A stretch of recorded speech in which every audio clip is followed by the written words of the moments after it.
सदी से रहे अंधेरे में नहीं रोशनी आई। सदी से रही अंधेरे में नहीं रोशनी आई।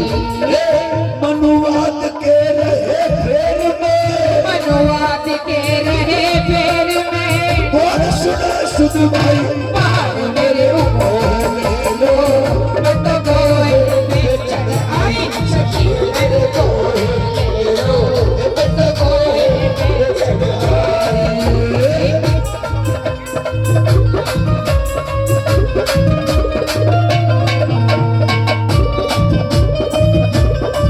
बहुत अच्छे।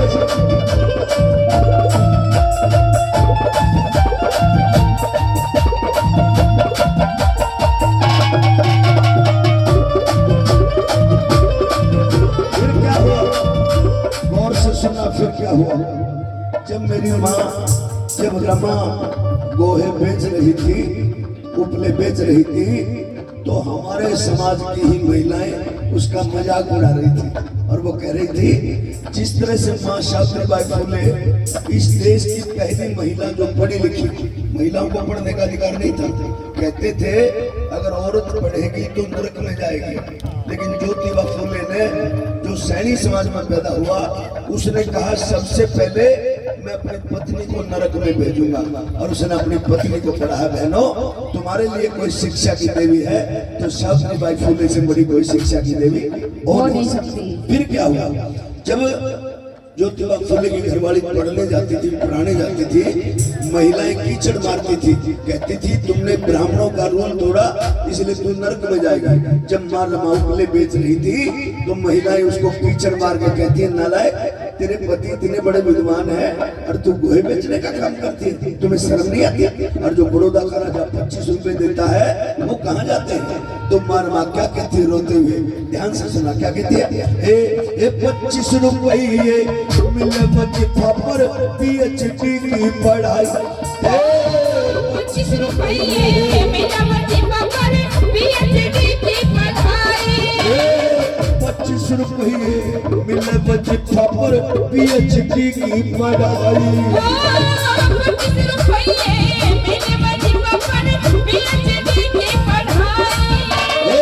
पढ़ायो बेटा मेरा मर गया, पढ़ायो बेटा मेरा मर गया, दिल्ली नहीं दबाई, पहाड़ मेरे गोहे ले लो, मैं तो गोहे में चढ़ आई सखिया मेरी गोहे ले लो, मैं तो गोहे में चढ़ आई। बड़ा बेटा गुजर गया, बड़ा बेटा गुजर गया, फिर दूसरी बेटी का नंबर आया। बाबा साहब के 4 बेटे थे, 1 बेटी थी, बच्चे 5 थे। लेकिन तुम्हारी नॉलेज के लिए बता दूं, एक बच्चा नालायक था, उसकी संतान आज भी विरोधियों की पार्टी में पद पर बैठी है। ध्यान से सुना। लेकिन एक बात बताऊं, हम जैसे राइटरों ने, हम जैसे गायकों ने, लेखकों ने 4 बच्चों का इतिहास बनाया, 1 का मिटा दिया, क्योंकि इतिहास लायकों का बनता है, नालायकों का नहीं बनता। और फिर क्या हुआ? बाबा साहब की एक बेटी थी, बेटी का क्या नाम था? इंदु। बेटी का नाम था इंदु। फिर क्या हुआ? हाँ, इंदु बेटी मेरी लाडली मन के बीच समाई। ओ इंदु बेटी मेरी लाडली मन के बीच समाई। और सुनो, इंदु भी गुजर गई, पहला बेटा भी गुजर गया, फिर किसका नंबर आया? हाँ, तीसरा बेटा भी मर गया, तीसरा बेटा भी मर गया, पहाड़ मेरी गोहे ले लो, मैं तो गोहे में चढ़ आई सखिया मेरी गोहे ले लो, मैं तो गोहे में चढ़ आई। बाल बगैर परदेस मेरे हाय, बाल बगैर परदेस मेरे हाय, करते खूब पढ़ाई, पहाड़ मेरी गोहे ले लो, मैं तो गोहे में चढ़ आई सखिया मेरे कंठे ले लो, मैं तो कंठे में चढ़ आई। सुनो जोर से। फिर नंबर किसका आया? बाबा साहब का सबसे छोटा बेटा जो था, उसका नाम राजरतन था, राजरतन। कमबख्त वो राजरतन में गुजर गया।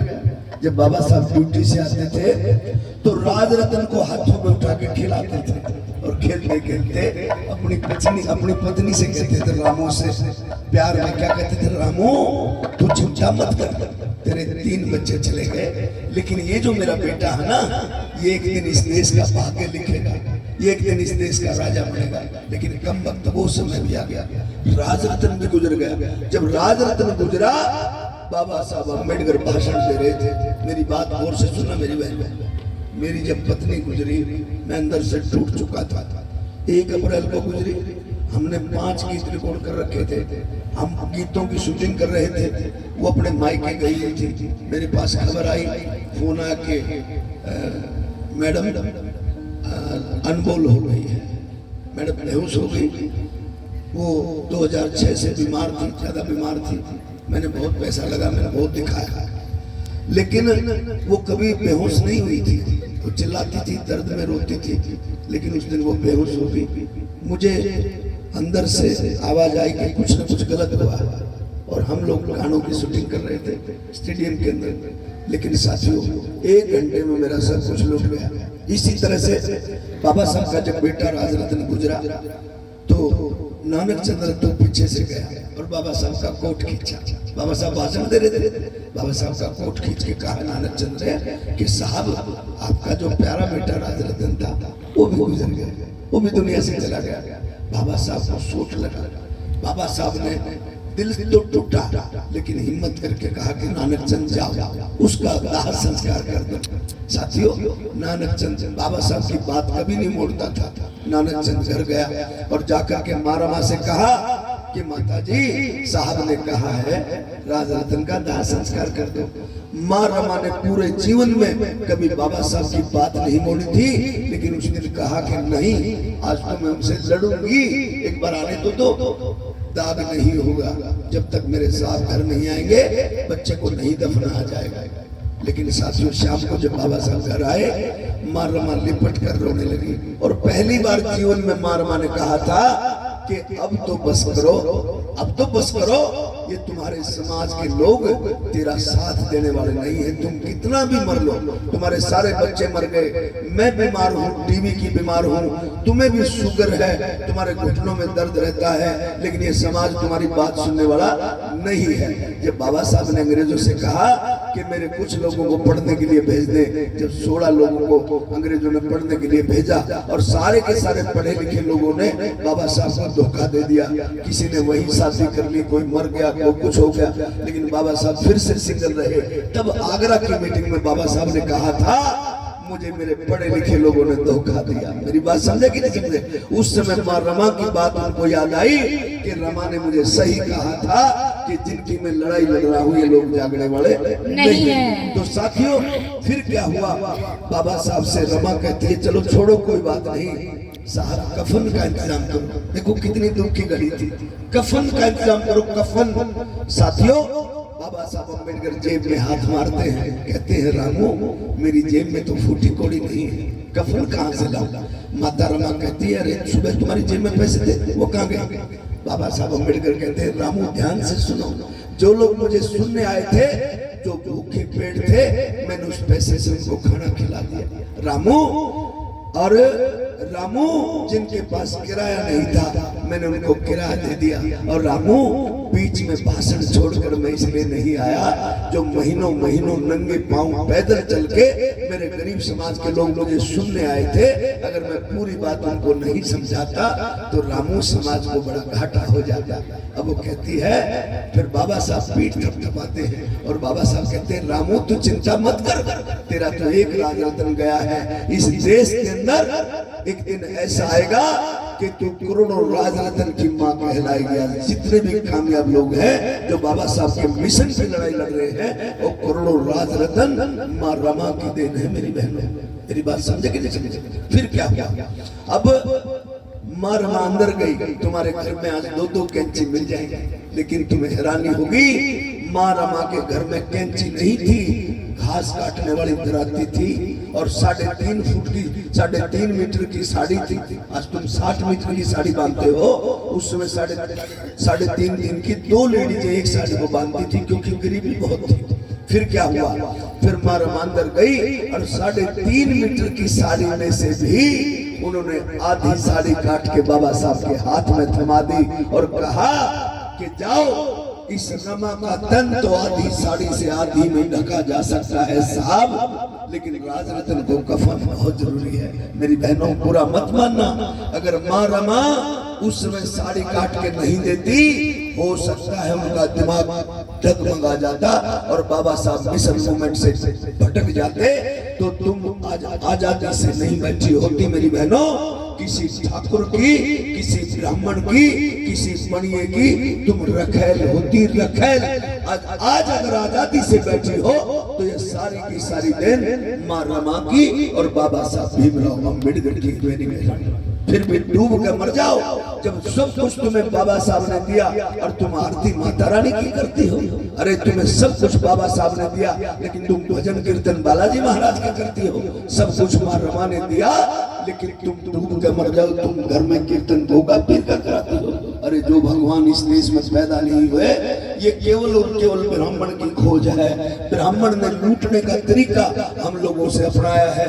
ब्राह्मण ने तरह तरह के भगवान बना करके हमें लूटने के लिए उन लोगों ने तरीके बनाए। तुम लूटते जा रहे हो। अपनी हकीकत जानो, अपने भगवान कोई है तो बाबा साहब अम्बेडकर से हमारा बड़ा कोई भगवान नहीं है। अब गौर से सुनो, जो मोमबत्ती जला करते हैं, हमने मोमबत्ती लगाई, दूसरे भगवानों के सामने क्या लगते हैं? घी के दिए लगते नहीं लगते, लेकिन हमारे भगवान के आगे क्या लगती है? मोमबत्ती। बाबा साहब ने कहा जो ये मोमबत्ती है यही मेरा जीवन चरित्र है।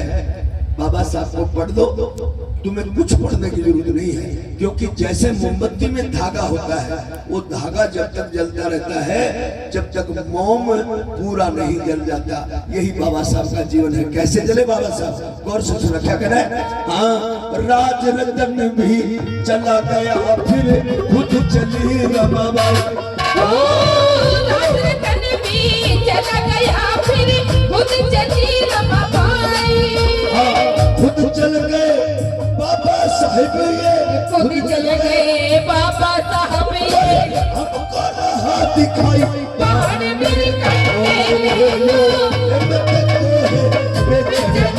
सखी मेरी को मेरी ले लो, मैं तो को मेरी बेचन आई। मेरे कंधे ले लो, मैं तो कंधे बेचन आई। सखी मेरे कंधे ले लो, मैं तो कंधे बेचन आई। अब सुनो गौर से, क्योंकि समय बहुत हो गया, लेकिन आखिरी लाइन मैं बता रहा हूँ। गौर से सुनो, कुछ लोगों ने बाबा साहब के नाम से धंधा चालू कर दिया। धंधा नहीं समझे? बढ़िया वाला धंधा। हम लोग 27 साल से इस मूवमेंट का काम कर रहे हैं, लेकिन आज भी मंजीत मेहरा किराए की गाड़ी में चलता है। आज तक अपनी गाड़ी नहीं ले पाया है, क्योंकि इस मिशन में आपको पैसा नहीं मिलेगा। अगर दूसरी पार्टी की दलाली करोगे तो आपको पैसा बहुत मिल जाएगा। मेरी बात को गौर से सुना मेरी बहनों, कैसा धंधा बनाया। जिस तरह से तुमने रेलवे स्टेशन पर और बस स्टैंड पर एक बाल्टी वाला देखा होगा, देखा है? बाल्टी में क्या होता है? सोमवार के दिन थोड़ा सा धुआं होता है, बाल्टी नहीं होती है, आदमी वही होता है। सोमवार के दिन शिव जी होता है बाल्टी में, है ना? वो शिव जी के नाम से मानता है। फिर आता मंगलवार, आदमी वही, बाल्टी वही, धुआं वही, मूर्ति नहीं। मंगल को हनुमान जी आ जाते हैं। फिर आता बुधवार, बाल्टी वही, आदमी वही, धुआं वही, मूर्ति नहीं। बुध को बुध देवता, बृहस्पति को बृहस्पति देवता, शुक्र को शेरावाली और शनि को शनि देवता। नहीं समझे? इस तरह से वो लोग मांगते। इस तरह से बाबा साहब के नाम से कुछ चोर इस मिशन में घुस गए। इसलिए नकली और असली की पहचान करना शुरू करो, तुम्हारा कल्याण हो जाएगा। मेरी बात समझे कि नहीं समझे? हमारा भला कोई कर सकता है तो बहन कुमारी मायावती से बड़ा कोई हमारा शुभ चिंतक नहीं हो सकता। मेरी बात समझे कि नहीं समझे? कैसे? जरा गौर से सुना। हाँ, मंजित मेहरा यूं कह रहा, अरे अब तो जागो भाई। बोलो, मंजित मेहरा यूं कह रहा, अरे अब तो जागो भाई। अब आप ताली बजा के गा सकते हैं। गाओ। हाँ, मंजित मेहरा यूं कह रहा, अब तो जागो भाई। मंजित मेहरा करारे अब तो जाओ भाई और कब समझो ये यारो तुम और कब समझो के यारो तुम्हें दुश्मनों की चतुराई आज मेरी गोविंद ले लो मैं तो गोविंद पे चढ़ आए सखिया मेरी गोविंद ले लो मैं तो गोविंद पे चढ़ आए किस किस को ये गीत अच्छा लगा शिवचंद जी इसको बोल कर दो